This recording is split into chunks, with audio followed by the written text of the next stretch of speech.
Hi, I'm Robert. Grew up in the outskirts of Stuttgart, and currently I'm working at OnTruck, which is a marketing company for out-of-home marketing. And on the other side, I'm working on a medtech startup, which is hopefully going to be a huge company one day. And apart from that, I'm trying to be all over the place in consulting other founders and trying to do some angel investments here and there.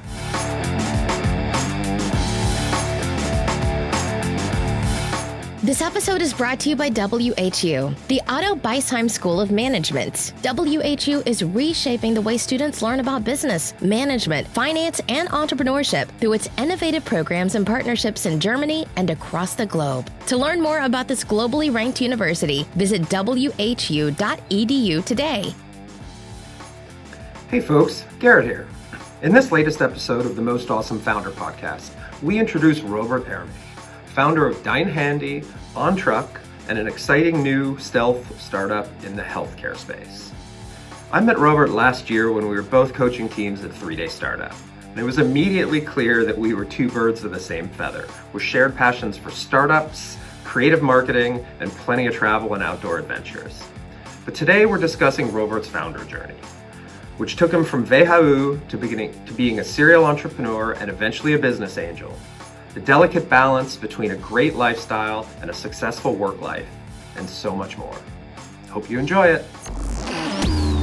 Coming to you from WHU on the banks of the Rhine River in beautiful Vallendar, Germany. This is the best and most awesome founder podcast. A show about entrepreneurs, innovators, advisors, and educators, and the stories that make them who they are today. Well, Robert Ermich, thank you so much for taking the time to have this conversation with me. You know, we are a founder podcast, and many of the people on this podcast are WHU alums. So it's really nice to kind of paint a broad picture of your journey, where you come from, how you became an entrepreneur, and I guess up until where you are today. So it pretty much started out of WHU and with Rocket Internet in 2008, where Rocket was like really a small company of 30, 40 people, including IT.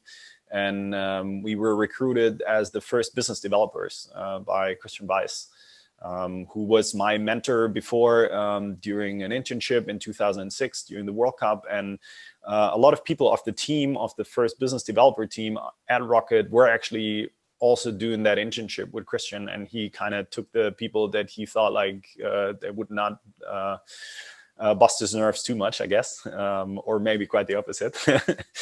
To assemble that team.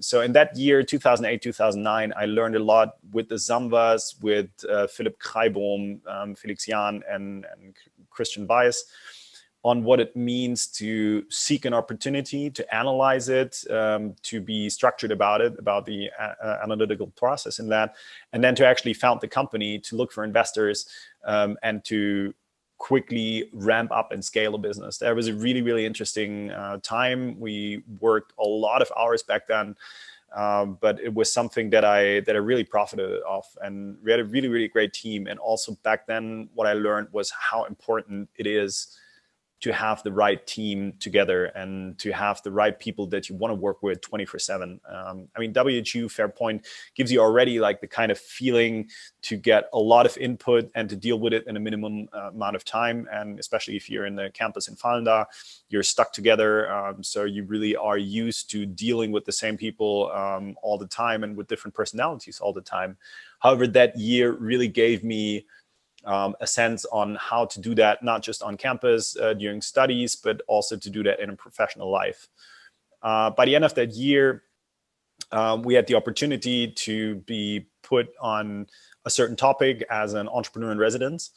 However, with everything that I saw and that I learned at Rocket, I didn't really feel like I would be ready for that and would be up for the task. And I wanted to, first of all, I wanted to smarten up myself a little bit, because I knew I was street smart, but I was not the best student. And I still did want to have a little more studying going on in my life, and also have the opportunity to get a to get a foreign degree, because I really didn't just want to be bound to Europe, and I always wanted to have the possibility to be employable in the US as well with an MBA.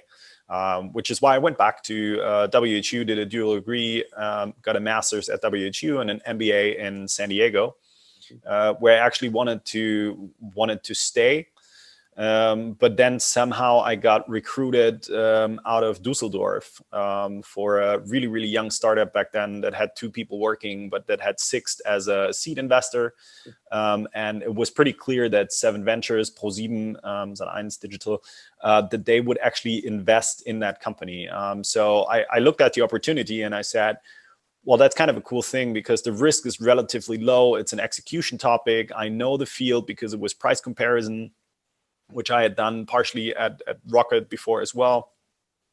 You will have traffic because a TV conglomerate is there. You will have money because the funding was already there. So actually, you can't do that much wrong if you execute it right.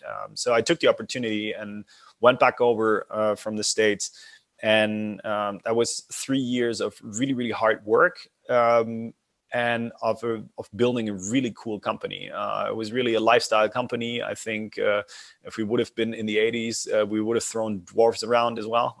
It was really a fun company. I remember having a beach party at the office where in the afternoon we had a photo shoot, and then we said like, hey, okay, tonight let's have a beach party. And we ordered the guys back at the office to put 3 tons of sand into the office so we could have a party at night. So that's kind of a cool time, and I wouldn't want to miss it. However, at the end, I thought that company had a lot more potential concerning brand building and the usage of professional marketing. And this is what I meant earlier when I said I'm a security founder, because with Rocket in that year, I really learned how it is to build a team and how it is to build a company. And then I learned about 3 years everything that there was to know about the telco business, about lead generation in e-commerce, and about marketing and that. So I was ready, and I got a lot of support back then from other people from the industry that would back me up. So everything sort of fell into play, and then I said like, okay, I want to do that step, and I want to go back to Berlin where I was with Rocket in 2008, 2009. Because also here my network is a lot bigger, and I always appreciated the opportunity and the possibility to exchange opportunities and to exchange options with other founders, with marketing heads, and there's just like so much just by crossing the street here. You will automatically meet somebody from your industry or another founder, or it's like a campus life basically, especially here in Mitte. So that led me to 2014, where I founded DeinHandy, which was like up to now probably the biggest company that I built. We went up to approximately 80 people and to 65 million in external revenue, and had the company break even after 2 years of full business, like 2.5 years in business. Which was a really nice thing to see, because actually all the things that I tried to put down somehow worked, and I would have just wished for the opportunity to get more money on board at some point to actually grow the company even bigger, because my vision that I had for the company was a lot bigger than what it turned out at the end. But also then because of different agendas of different stakeholders and shareholders in the company. So that was kind of sad, and I saw that there was a lot more potential in it. But at the end, the company that was behind us was a Swiss conglomerate, and they bought our main competitor. It became more and more clear that we would merge with them. So I would not be the only one in charge anymore of setting the strategic path. And that is when for me, it was also a point where I said like, okay, maybe this is time to like, I built a solid and cool company here with an amazingly strong employer brand. And it was the right time for me to actually let that baby go to somebody else to be grown into a corporate company then. I also think I'm not the guy to, not the founder type to run a company of 500 people or something like that. I think my strong suit is in building up the team up to 100 people, and then have somebody else in there to manage it, because I'm really, from my mind, I would say a free spirit. I have a lot of creativity. That's my strong suit. I see a lot of things that I will want to try to implement, and I need to move fast. I'm not a tanker, I'm speedboat in that. And that's why it was the right time. And yeah, about 2 years ago, during my time at DeinHandy, I founded this new company, OnTruck. And what we're doing is we're basically marketing or using 40-ton trucks, 18-wheelers on German autobahns, and also inner city trucks as a mobile billboard possibility, which hasn't really been done before. There was like one player in the market. Again, I used what I learned at Rocket to analyze a market, to see an opportunity and to seize an opportunity. And then we actually said like, okay, hey, why don't we just do that? And it was a different kind of thing, because it was not a company that had to be built with a lot of capital before it would break even, but we were pretty much profitable from our first client, which at the time was DeinHandy, because we were looking for a new marketing channel. And we used this marketing channel, and then out of that built that company as some sort of a spin-off, so to say. And the friend of mine that I founded the company with was running the company as a CEO actively, and he was doing a tremendous job in 2019. And so after I faded out of DeinHandy, I was like, okay, what am I going to do now? And OnTruck was one of the things that really triggered me, because I have the creative ideas of trying to pitch to other companies, because I see a fun marketing campaign in my head. And I'm just going to put that on a mini truck and send it to them and say like, hey guys, wouldn't it be cool to have a truck with your brand on it? So I really can live my strong suit out there. I can be creative. I can build a team. I can help the founding and the management team right now to grow that company. And I can broaden my network, and actually also use my network to a bigger purpose. So that's one of the things that led me to where I am today. After I sold my shares in DeinHandy, I was really trying to actually take it slow a little bit, because for the past 9 years, DeinHandy was 5.5 years, and roughly 3 years before that was Preis 24, Preis 24, and I was really 24/7 always on with that company and with that brand. And it took a toll on me as well, because even though a lot of founders always say like, hey, yeah, of course, everything's awesome and all numbers, there's only hockey sticks, but somehow there's no bottoms. There's only the ramp up if you ask somebody. It really was a tough time sometimes. And so my idea was actually to not commit to anything in 2020, and to be taking it easy a little bit, at least for the first quarter. But that in the end didn't work out well, because it was January 10th and I came back from a little vacation, or from 2.5 weeks, Christmas and New Year's vacations, and came back Friday evening. Had jet lag on Saturday, and on Sunday I called my co-founder from OnTruck. I was like, dude, give me the key to the new office. I need to check out the new office. And damn, there I was sitting back in the office 24/7. So that didn't really work out, and I really tried actively to withdraw myself a little bit from the work life. But then I planned a trip to the US, and before that trip to the US, I got back in contact with WHU and said like, hey guys, so I do have a little more time in my hand, and I do want to give back a little bit, because a major part of my success was actually due to the network that I could build at the university or through the university. And I was always happy there. So I called up Heike Hülpisch, and she said like, yeah, I mean, there's 3DS that could still use a little bit of support. I was like, yeah, sign me up, got me in. So there I was at the end of January in Valendar at 3-day startup, which is a really, really nice format that I learned. And it was kind of cool because I met a lot of different teams with great ideas. I met you, and we had some interesting conversations there about business opportunities and business models. And one of the teams that we coached. Sorry, ambulance. One of the teams that we coached actually caught my eye a little more, and then I was in San Diego for a month to kind of clear my head and to lay back a little bit.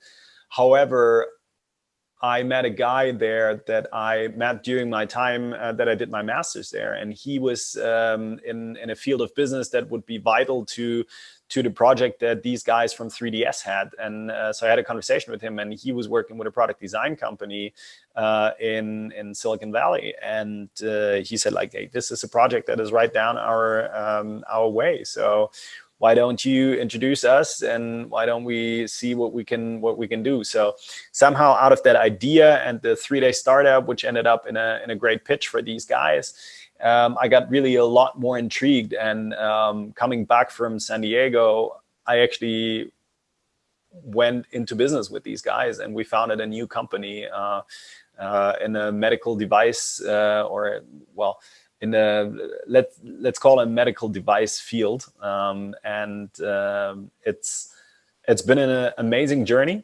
And we have developed the device, or at least the first phase is concluded, and the feasibility study and everything. And right now we're in the funding for the next phases. And I do see a huge opportunity there. I do see a unicorn opportunity there, because if we really manage to boost those unit sales that we're having there for this device, it could be a global thing. And we got a lot of positive feedback from the user groups and everything. The only thing that I have to say is hard is, since we're a product device, it's kind of tough to find the right investor, because it's a little chicken and egg situation. Like, a lot of investors saying like, hey, once you have traction with the product, then we will invest because we think it's an amazing idea. It's a huge opportunity.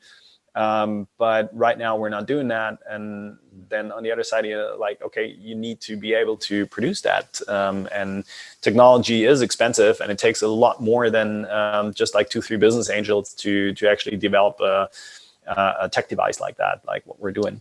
Yeah. The hardware conundrum. Yeah, exactly. And it's a tough process, but it's still fun, and you meet a lot of interesting people along the way. And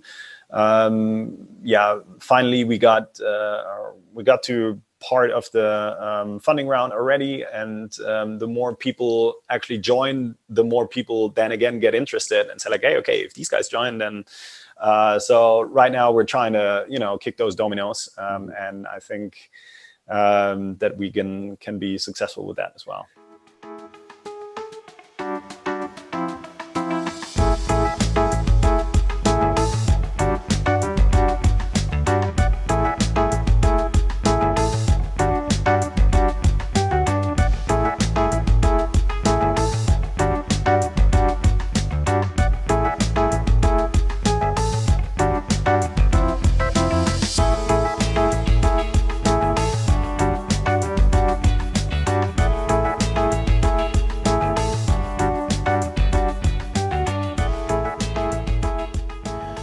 Man, there's a lot to unpack in that. So I have a lot of follow-up questions and a lot of thoughts about it. But I think the first one I want to ask you is, I kind of noticed a pattern in there, which is Robert wants to take time to chill, but then Robert finds another project that's really cool and exciting. Is this the ongoing pattern in your life, that you're like, okay, I've done really well here, I want to rest, and then something else catches your eye? Is it what keeps pulling you back, instead of saying, hey, I just grinded away for 3-4 years, had a great success, I'm gonna go, sit on a surfboard in some warm water somewhere for a while? I don't know. I don't know. I really like to build stuff and to get stuff ahead. And yeah, I think I do have a little issue with my attention span. So I will look at different things all the time, and my mind will play tricks on me and will get creative too fast, which is always a bad thing. I mean, which is a fun thing if you have a marketing company, because usually you get fun ideas and creative ideas, but which can lead to some issues also in a private life, I have to say. I mean, my partner, she was used to me working 24/7, and then after I sold the company, I said like, well, I'm going to take it slow. And she was like, yeah, okay, cool. Let's then have some time together. And I was like, oh, by the way, I need to get to the notary next week because we're founding another company. And that was not the only thing that I did this year, because I partook some angel investments in some other companies that I'm trying to help out. I've been doing some coaching for some other teams because I thrive on that. And I think it's a bit of a personality issue, if you want to call it that way, that I can't sit still. I mean, hell, my kindergarten teacher and first grade teacher knew that already, apparently, because that's what they've written in my little statement there. Like can't sit still on his stool and is always running around. And once he's finished with his tasks, he's looking for new stupid things to do. So I think it's a pattern in my life, as you've seen, right? So, but actually, what drives me on is to build stuff, to see something, shaping up. And to also develop people, and to invest in people and see how people are developing. I think that's one of the great things that I really appreciate. I can relate to one of the things you were talking about, which is kind of this dichotomy of being a builder versus being a manager. And if you kind of look at my trajectory as an entrepreneur, it's somewhat similar to yours. Is once things start getting larger and I realize I'm managing day to day and I'm looking for efficiency, and I very, very quickly lose interest, because if I'm a pretty poor musician, I'm a terrible artist. Like, my creative outlet is through business. But it's taken almost 20 years to kind of really realize, okay, this is what I'm good at, this is what I'm not good at, this is what I like, and this is what I don't like. How did you did you know that from the beginning, that you were like a more early stage kind of creative side guy, or did something kind of trigger that awareness along the way? I think I learned that when I was at Price 24. When the different stages hit. Like when we were 25 people, I absolutely loved the team. When we were 40 people, I loved the team. There was a break or a cut into that when a conglomerate partner came in. And the conglomerate partner came in, and they wanted to have their controlling unit, and I was suddenly not busy in creating stuff, but in reporting stuff. And that was something. They wanted to have forecasts from me on how many phones I'm going to sell 5 years from now in September. And I was like, if you would have asked me 5 years ago how many Blackberries I would sell in today, then I probably would have given you a different figure. That's only an insider joke for people that still know what BlackBerry is. You're showing your age, mate. Exactly, I'm showing my age here. But still, I mean, that was sort of the thing where I started to realize, like, hey, this is turning into something. I don't want to report to anybody and deal with justifications, rather than taking action and taking a decision and trying things out. If things don't work, well, that's okay. And I also was never the guy to, but that's a management style. I was never the guy to get a lot of reports. I always had my dashboards. I mean, my browser tab had like 20 tabs open, or then I had a really, really awesome BI guy that I worked with. So I only had like 3 or 4 tabs open, which gave me pretty much every single number of the company. And I much rather pull my own data and interpret data on my own than asking somebody to make a lie up for me to show his beautiful results. Or so, I mean, only trust the Excel sheet that you forged yourself. So that was one of the things that I learned like pretty early on, where I was like, okay, I don't want to be in a situation to justify my actions with numbers. I want to be in control of my by myself and setting the direction of where I'm going. And if I want to try something, and it doesn't have to make economical sense, because I'm not looking to build the most efficient, most fast growing company.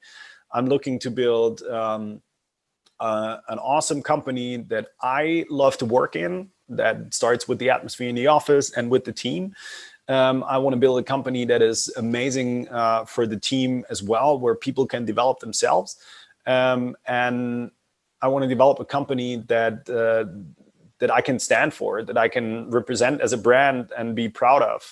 That went with DeinHandy, where we said we are working with the WWF, and we're doing a lot of CSR projects with that. That comes in with OnTruck right now, that we are cooperating with Planetly, with funnily, two people that I used to work with in my time at Rocket 12 years ago, that we're now getting back together into business, and we're trying to make actively reduce the carbon footprint of all trucks that are driving on the roads in Europe by actually saying like, hey, we're going to offset every single kilometer that is driven by a truck through your campaigns.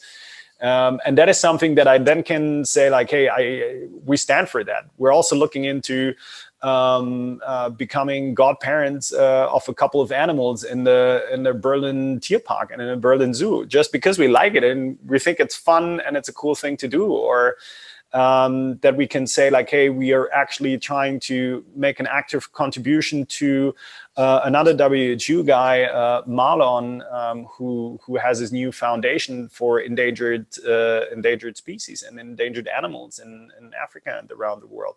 Like, those are the things that I want to be free to work with, and I don't want to have to justify my decisions on that. And I couldn't care less if it's like a couple of thousand euros here, a couple of thousand euros there.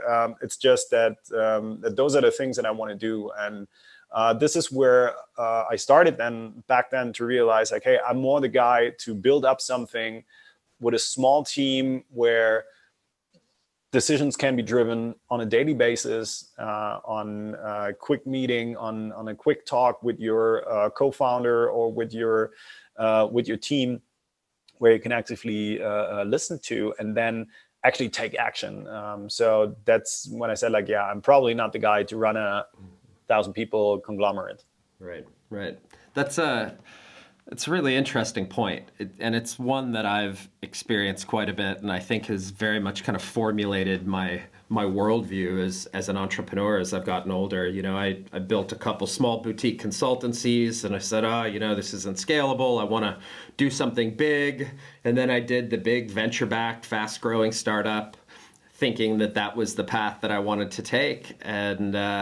And after I left that, since then, I've much more focused kind of going back to lifestyle design, realizing that, you know, my lifestyle, you play such an integral role, and your businesses play such an integral role in you and in your life, that it's really important to create a lifestyle that you want. I kind of see that same pattern in you. You know, you had a lifestyle business, you went from Rocket, then you went back to school, then you had a lifestyle business, then you had a fast-growing business, and it seems like you've kind of gone back into that lifestyle business again. Maybe what you're working on now in the medtech space could be a big one again. What is the driver for you? What do you see as kind of your core? Do you prefer one or the other, or do you like switching back and forth, or? Yeah, I really don't think it's about the specific topic of like if it's fast growing or not fast growing. I think it's about the opportunity, and it's about the cause behind it. And yeah, for me, as I said, OnTruck, which is like a really profitable business, which is kind of a fun thing compared to all the other stuff where you need to put a lot of money in, and maybe at the end you're going to see some profits. So this is a cash cow business, and So that gives me personally security, which is a nice thing, and gives me freedom to explore my marketing drive and my creativity craziness. Whereas the other thing in the medtech area is something, it's potentially huge. What drives me there is I saw a lot of potential, or still see a lot of potential in the team, because I think they're super driven, which is why I wanted to be a part of that and try to help where I could.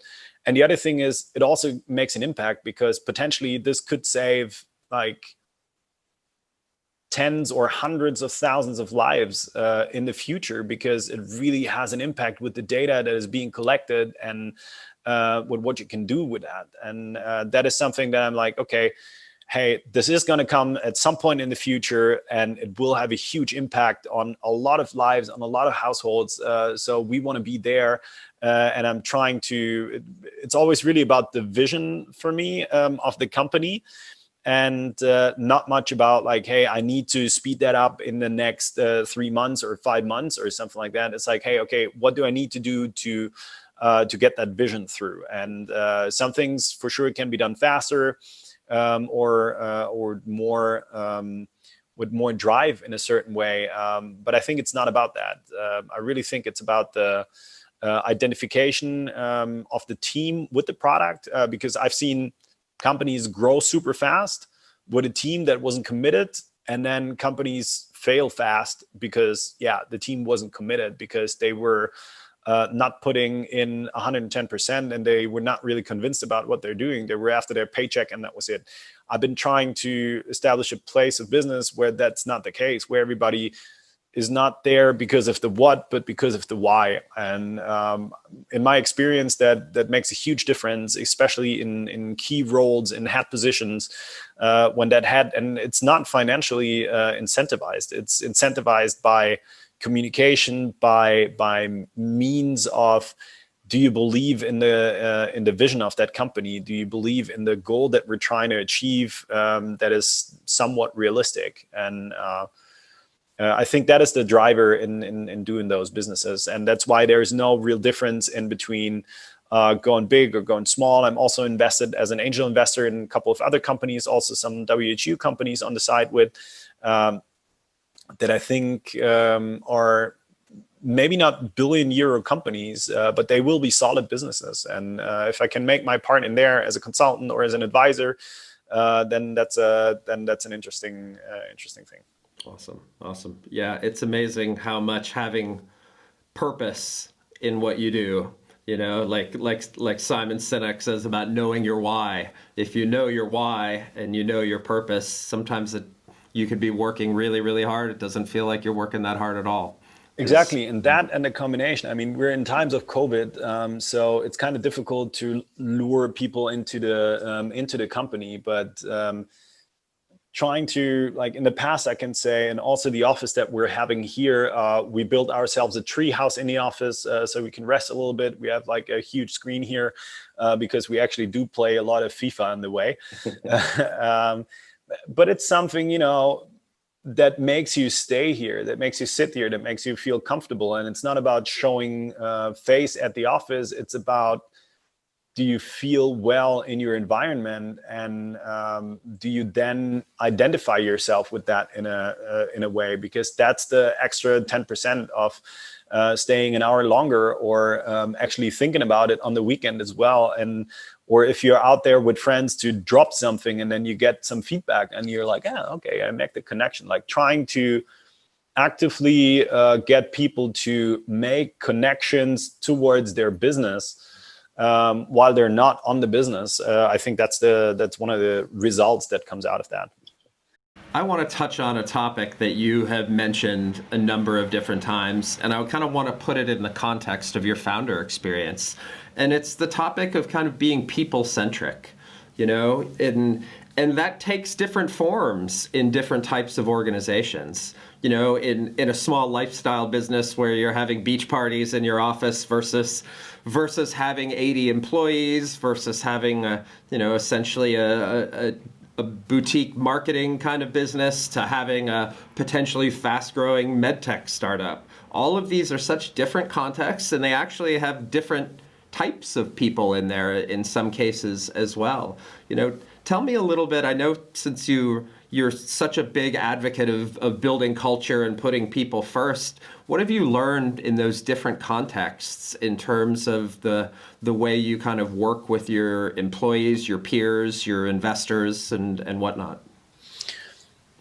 I think I can start in that topic by the focus on recruiting people. For me, especially in a startup, especially if you're early on, it's not that much about the skill fit, but it's more about the personal fit, because those are going to be the people that you have to work with for a long time, that you will go through rough patches with. Usually, if you're really lucky, they're not that rough, but they probably will be. And you will see those people a lot more than you will actually see your partner. And so, especially in a startup where things are being shaped in the first 1, 2, 3 years, it's not necessarily clear what your task is going to be or what your employee's task is going to be 2 years from now. So they will learn that on the job. And especially in the beginning, for me, it always has been super important to get the right team and the right personal fit together. That was always something that I really stressed a lot more than the skill fit. And once the company grows, then at some point you need to establish and need to implement skilled people that have a lot more experience in their fields, that are like either C-level or head level or something like that. Then is where you have to make the trade-off. I mean, they still, but still then for me, it's really, really important that these people also fit in the team, because I would never want to implement somebody, no matter how good he is or she is in their field, in front of a team that then doesn't sync, because then I destroy a lot more, because I don't just destroy that team, but I also destroy the harmony within the company. That is something that ultimately will happen the bigger the company gets, especially right now, since there is fewer people in the office. So it's kind of difficult to create personal more difficult to create personal bonds in between your employees. But still, then it's really important. And that is something that I always try to focus on, like personal fit in that, and showing these people the right amount of appreciation, and developing people in growing up. Like, we had a couple of stories where people started as interns with my companies, and then ended up as head of marketing, or ended up as some other C-level position, or went to another company and then became leads there, which I was always happy to see, because I was always trying to push people, not too hard, but trying to develop people. And I think even now, as a angel investor, I mean, fairly small angel investor, a couple of investments, but there's a lot of teams or a lot of founders that I talk to, or that I help with some coaching, and it's the same thing. It's about seeing those people evolve, or those people evolving their teams, which makes me happy to see, and which drives me. Cool. One other thing that for me was an important learning was on when to fire people. I might have made a couple of mistakes in having people on the company too long, that I should have fired probably a lot earlier, which I had issues with, because I always think of myself like, you can manage, you can turn this person around, or something like that. And that had positive impact on the entire company, but it also had negative impact. The positive impact was that if somebody screwed up, or if somebody was not doing the job right, then they saw, okay, it's not like, hey, you make one mistake and you're gone. Because I really don't like to work with that amount of pressure. But it also gave, and that's why I'm saying, like, in hindsight, I should have fired people earlier. It also gave sometimes the opinion, like, hey, no matter what you do, you're not going to face consequences. So there's a thin line in that. And I think everybody has to figure that out for themselves on when to draw the line, when it's enough. But for me, I always try to give people at least more than 1 or 2 chances. And because I'm trying, like, for me, it's a pyramid of leadership, and there's There is authority on top. There is charisma and expertise on the bottom. And I'm trying not to be on the top, not to be on the authority, because I'm trying to be a leader much rather than a boss, and trying through charisma, through my personality, and through expertise, because I'm trying to know every single number in the company and trying to be able to give an answer to everybody. So trying to have people follow my ideas or my instincts in that way, rather than telling them, like, if you don't do this, you're fired. Right.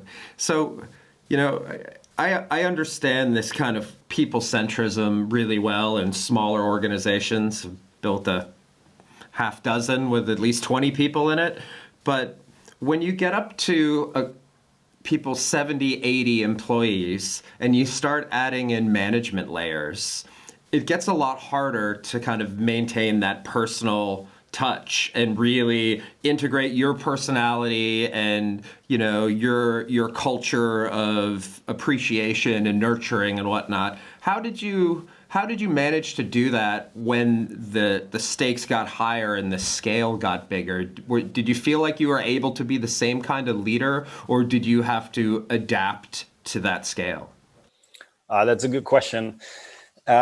So I always tried to, like, once I had a second management layer in the company, I always tried to pass my values on to these managers and to these leads or heads, and to show them, like, hey, if you run your team like I was running you guys, then this should be no problem. That was easy for some guys, and that was not easy for some others, because, I mean, personalities, yeah, they're different. And especially if you have other departments where by default personalities are different, then you have extroverted marketing guys, you have not as extroverted guys maybe in design or in IT or in other areas, then it becomes difficult, or it becomes not difficult, but a little more challenging, I would say, because also as the company grows, you're not directly in contact with these people anymore.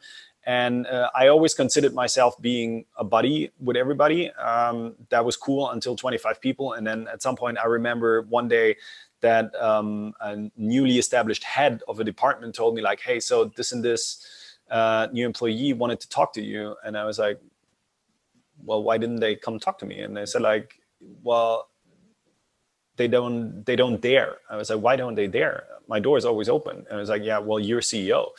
I was like, so I'm still here with my hoodie. The water I'm cooking with is not warmer than theirs. So what's the problem? But then I started to realize the shift in perspective, because I was not one of the team anymore, but I was suddenly, they came into something that was not a fresh startup anymore, but that was an established, or out of their perspective, an established company. And I was the boss of that company. So that was a difficult thing for me to learn, to not being able to be in contact all the time. Still, what I've been trying to do also, once we hit 80 people or more, was to punctually set the tone and punctually make people aware that I see their results, that I give them a little appreciation and pat on the back.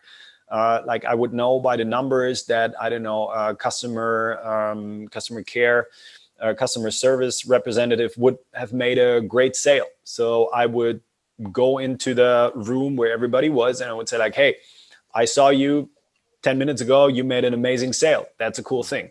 So that had two reasons to say that. First of all, it was giving these guys a pat on the back. And he felt in that moment, like, wow, okay, CEO sees me. The other thing was that everybody else was like, oh, wow, CEO knows everything. So they felt like, okay, he knows all his numbers and everything. And that's a thing. And I also tried on Monday morning to be in the common area, or to ask people, how was your weekend, and try to, understand what they're into. I might not remember that from everybody that at some point, but still, to touch base from time to time with employees across all levels still remains still makes you remain a company as a whole team, and not just like, hey, I'm employee number 257 and I don't count, but to actually be seen and to get that pat on back.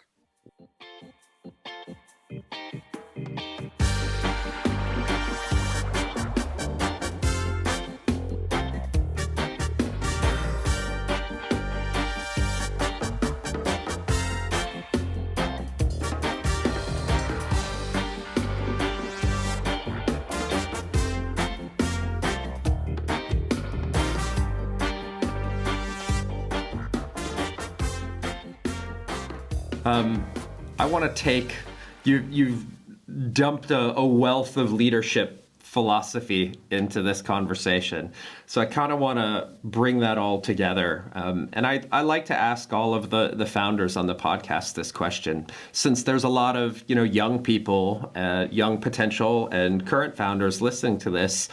If you had to distill your decade plus of entrepreneurial wisdom, and you could offer kind of one big lesson learned for aspiring or current entrepreneurs, what would be the core message that you would want to share? The core message would probably be show appreciation to whatever person sits across the table from you. And it's the same way of if this is an intern that has a good idea, or that you see that is trying to bring something up, or if it's your C-level executive guy that knows his job inside out, but you're still saying like, hey, awesome, it was the right thing to bring you in on this, because really a short, tiny little appreciation can go such a long way, and especially to think long term, because I've seen it in the past 10 years or in the past 13 years. People that you work with at some point will be in different positions, especially in the startup world. Your intern might be running a multi-billion company in 6 years or 7 years from now. And they will still remember you, and they will still be able to connect you to something. And it's really good to for me at least, my experience was to stay in contact and to keep contact with a lot of people from my old team, and showing up at a party from the new company or something like that, which really surprised me from some people from my old team, where I was like, wow, I'm really humbled by that. And they still remember me, and I still get resumes sent from other colleagues from before, and we're interchanging employees and leads and access to finance and everything right now. So building your network is worth a lot more than actually other stuff that people might tell you within building your resume or whatsoever. It's really about what a connection you make to people, and how you foster the development not only of yourself but with other people. Really, really, really good point. So many people think they've got to build up their CV or they got to build up their toolkit, but as they say, sometimes it's better who you know than what you know. Mm-hmm. Yeah, really cool. Awesome. One other thing I wanted to ask you, which is, you've got so many sticks in the fire. That's my kind of approach to life, is a bunch of different projects that get you excited each day. Where does Robert see himself in the next 5 years? If you can teleport 5 years ahead, what do you envision you're doing? Surprised you with that one, didn't I? yeah, that came out of nothing. Now, in 5 years, I do hope that we have that our medtech business is by then a $1 billion company. I do hope that. I do think that there is a good possibility for that. If that's gonna happen, I don't know. I think that OnTruck is gonna be hugely profitable business, and hopefully operating, we already are operating across Europe, but that we're like, I don't know, 10, 20x by then, which is okay for a cash flow for a cash flow project. And yeah, there's tons of different things that I'm looking into. I had a call this morning for a nice project that I thought was a great opportunity. I'm probably going to join 3DS not just one more time, and there's going to be new opportunities coming up from that. And yeah, I think in 5 years from now, maybe I will be invested in a couple more companies, some of them more intensively, some of them not. And I still think that the creative, like my strong suit is creativity. And yeah, I see myself still some part in OnTruck, I have to say. But that doesn't mean that I will take some time specifically to work on full term on other projects. But yeah, out of the perspective of today, I would think medtech is going to be a huge part of that, and trucks is going to be a big part of that, and a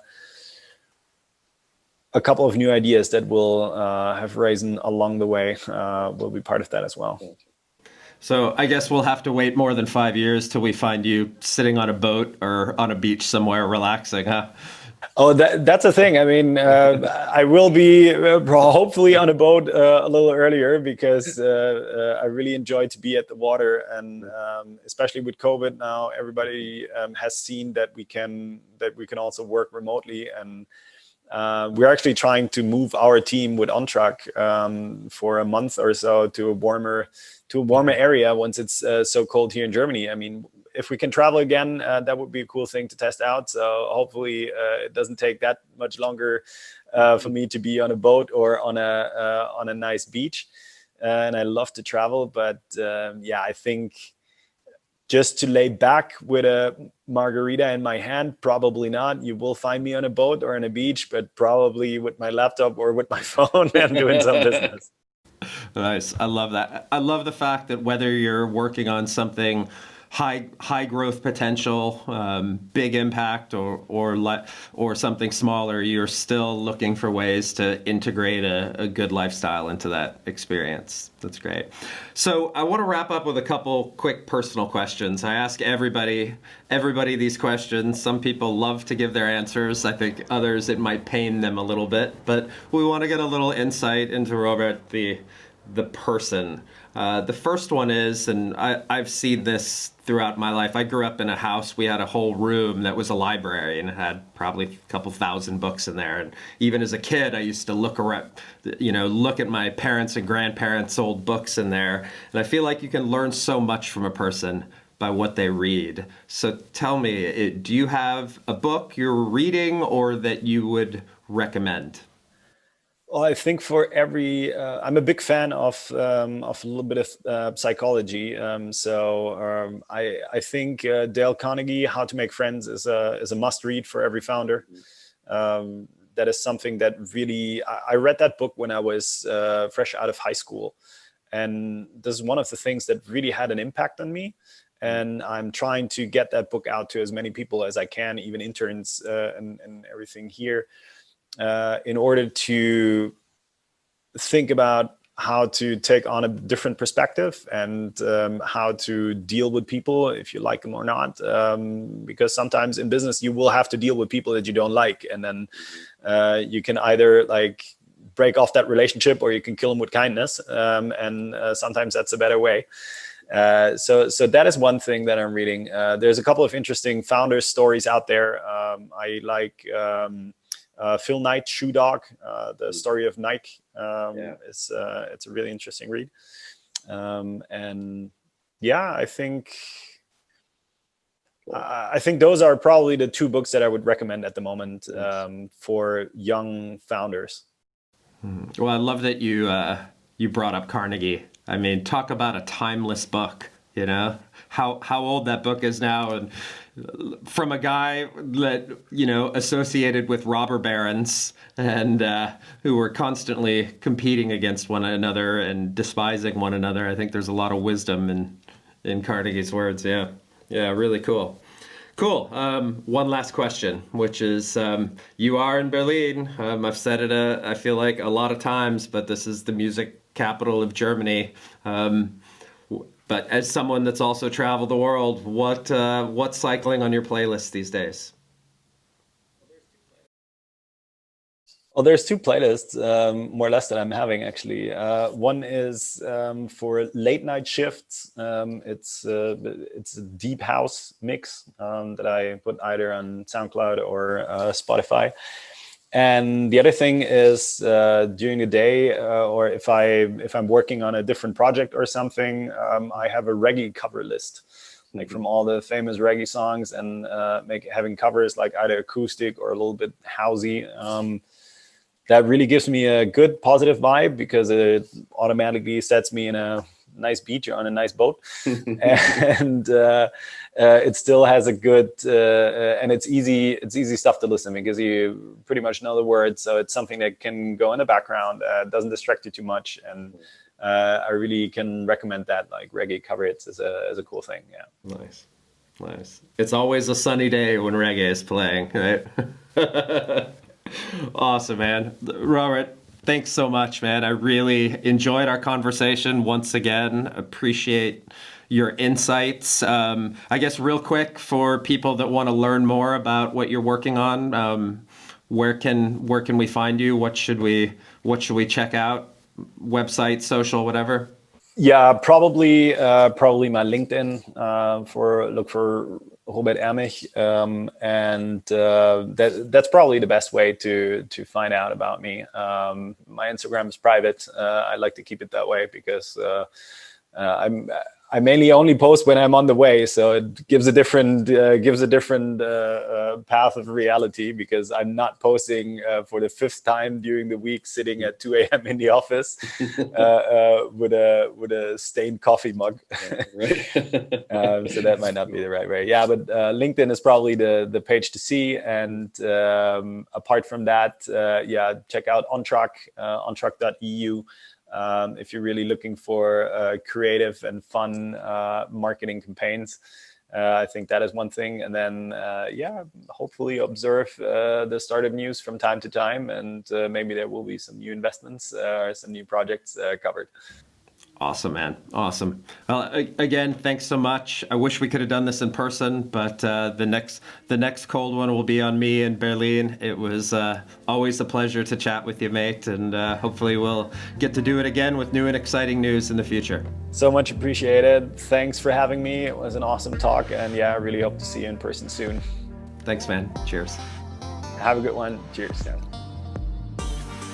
Well, folks, that was Robert Ermich, WHU alum and founder of DeinHandy, OnTruck, an exciting new healthcare startup that's still in stealth mode. To learn more about Robert's work, check him out on LinkedIn or visit ontruck.com. Next up, we're introducing Leah Grunhage, WHU alum, early employee at Amorelie, and current co-founder of Avery Fertility. We'll be discussing Leah's founder journey, her evolution through the years at Amorelie, the big step of becoming a founder herself, and the cultural taboos of sexuality and reproduction. The words authentic and open simply don't do Leah's personality justice, so listen for yourself in a few weeks. Until then, be sure to check out our website at mostawesomepodcast.com, follow our channel on YouTube, and subscribe on Spotify, Apple, or your favorite podcasting service. Bis nächstes Mal.